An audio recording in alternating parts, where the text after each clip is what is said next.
This Raw Vision video is brought to you by Metro Solar, proud partner of the Richmond Football Club.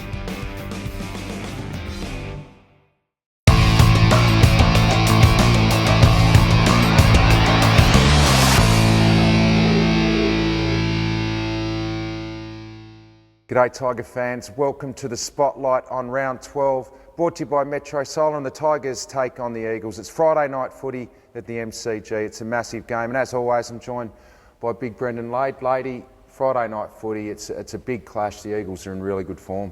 Yeah, look, we're coming off our bye and they're playing their last game before their bye, so it's going to be an interesting matchup. Obviously they're near the top of the ladder at the moment and playing some good footy, so look, we took a lot of confidence out of last week and hopefully we can take that into West Coast this week.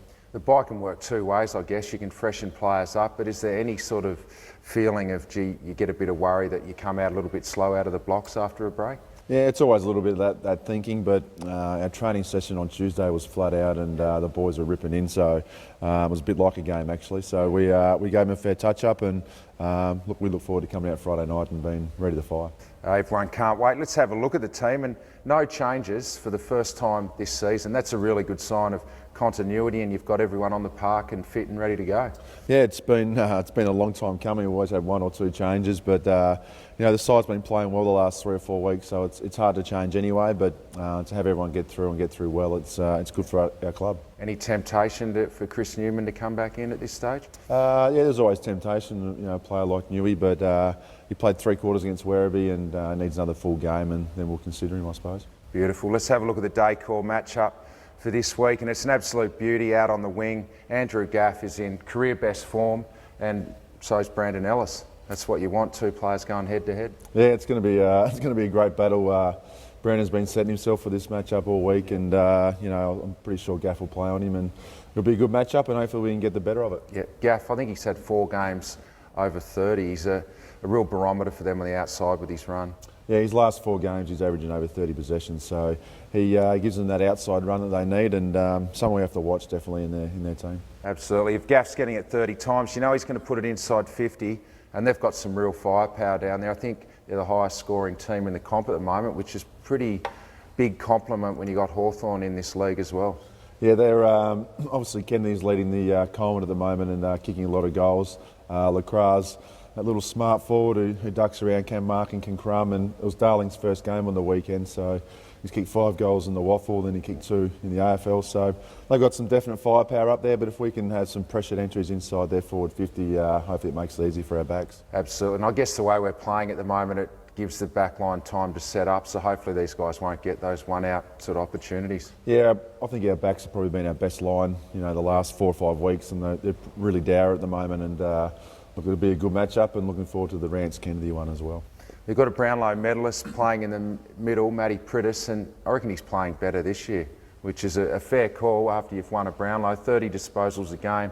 We know he wins it in tight, 15 contested and 8 clearances a game, nearly Lady. He's the sort of bloke you're probably not going to stop getting the ball. He's a bit like the Fife situation where you just need to make sure he's not hitting his targets on the outside.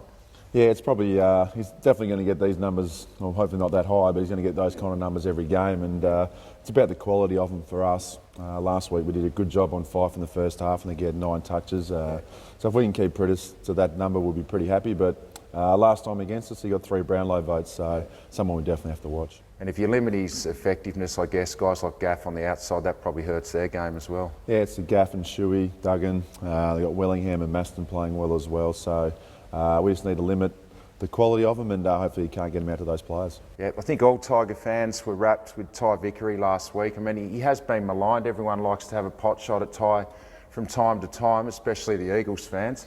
But he went back last week in Perth, and he was absolutely outstanding, I thought.